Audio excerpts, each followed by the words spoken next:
Pregame.com.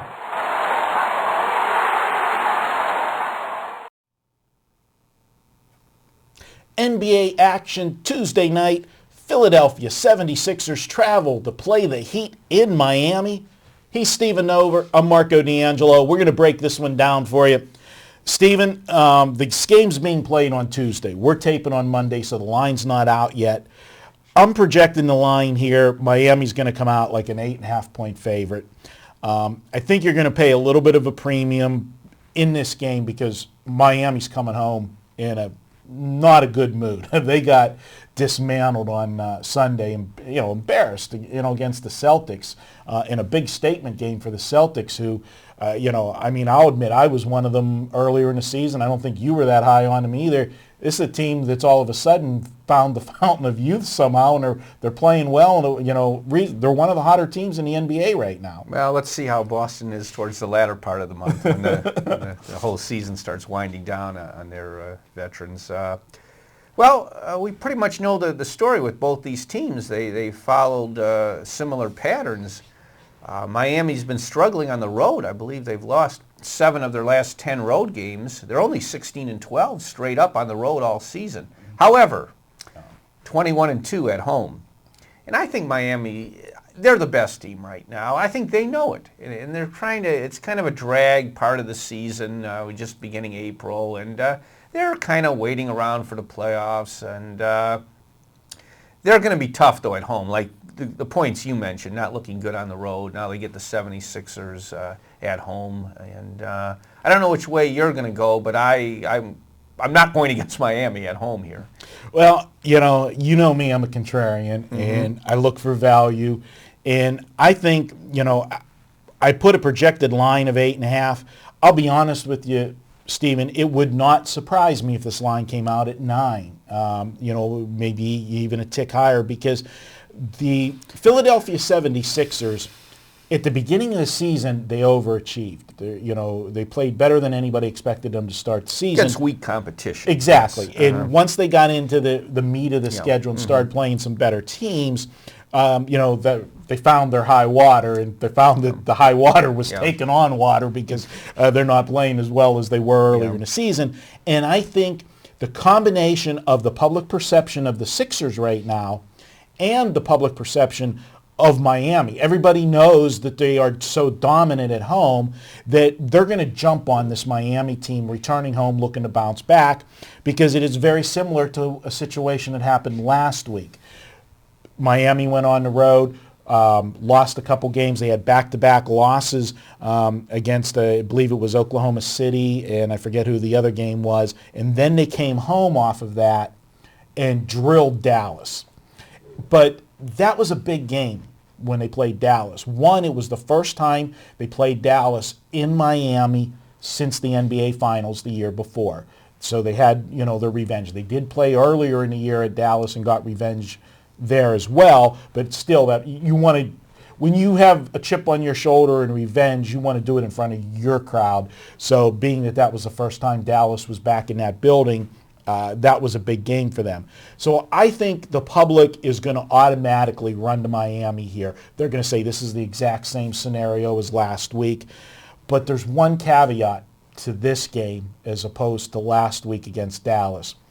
The line was inflated and they still got the job done against Dallas, but they had motivation against Dallas because of what I just said.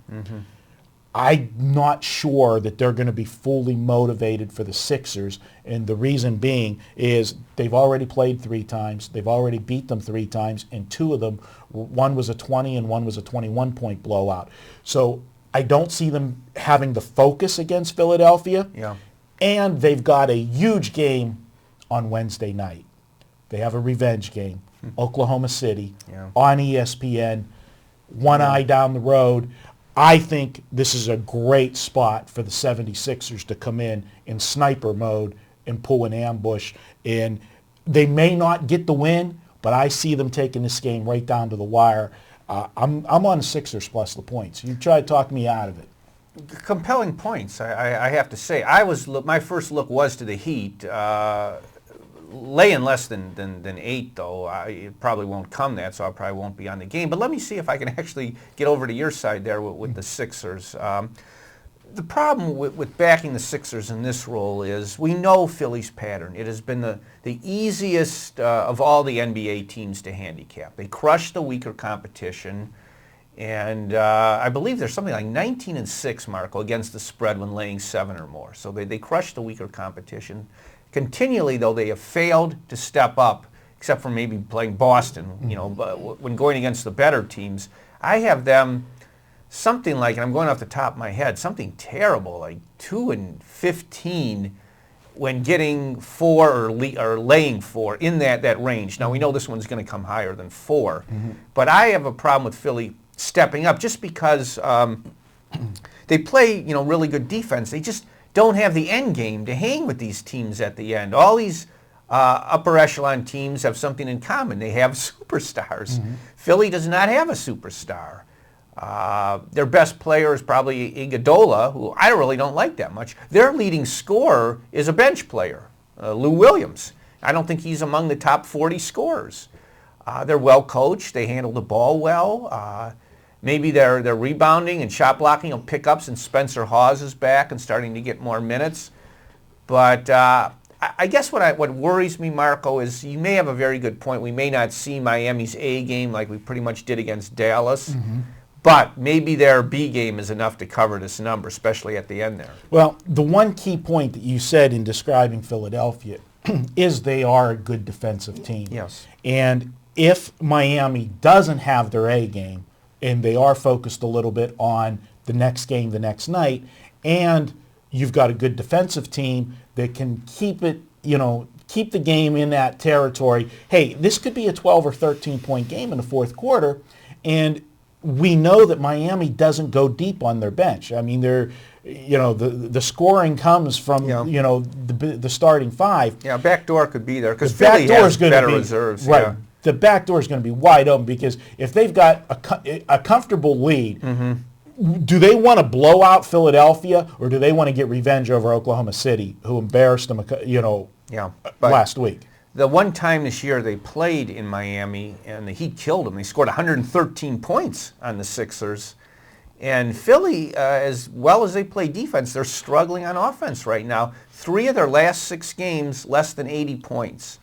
I thought Evan Turner had turned a corner, but he's kind of regressed. He had a hot, you know, couple of weeks where I thought, well, maybe this guy's living up to his high billing, but he's kind of gone back to where he was, where he's not really that good of a player, decent. But so, you know, I just don't know, Marco. Yeah. I'm going to go out on the limb. I'm taking Philadelphia. I'm going to take the motivated road dog that plays good defense against a team that's already beat them 3 times this year and playing a huge game on the next night. That's situational handicapping at its best for me. Make it Philadelphia. It's not a best bet, just a regular free play for me here. Take Philly. I see this as a tight ball game right to the wire. So grab the points with the Sixers. You should be getting, I'm saying, at least 8 or more here. And don't be surprised if it comes out at 9. That's my pick. He's Stephen Nover. I'm Marco D'Angelo. Be sure to watch all of the videos this week, all week long.